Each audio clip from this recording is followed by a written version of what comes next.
kimi, ah mən qaralan kölgə kimi. Bil ki izləyirəm səni.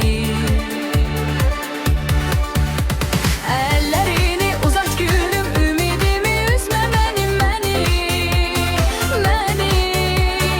Ürəyimi dərdə salıb həsrətlərdə gəzmə məni, sənsiz mənim qəlbim yanar. Əllərini uzat gülüm, ümidimi üzmə məni, məni. Ürəyimi dərdə salıb həsrətlərdə gəzmə məni, sənsiz mənim qəlbim yanar.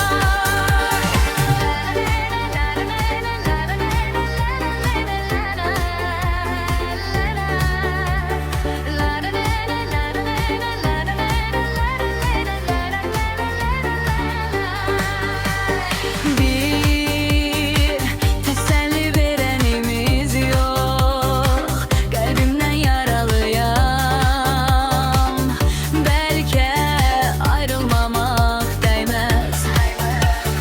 Gəl, ürəyim sənindir bilək, qəlbimin çarələri. Qəlbim həsrətinə dözməz. Əllərini uzat gülüm, ümidimi üzmə mənim, məni.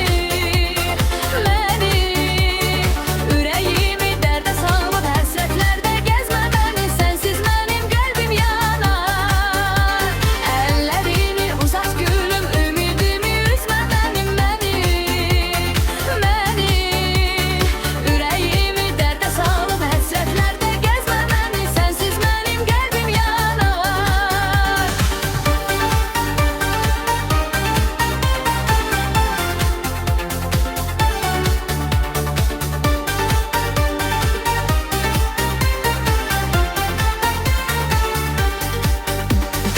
Əllərini uzat gülüm, ümidimi üzmə mənim, məni.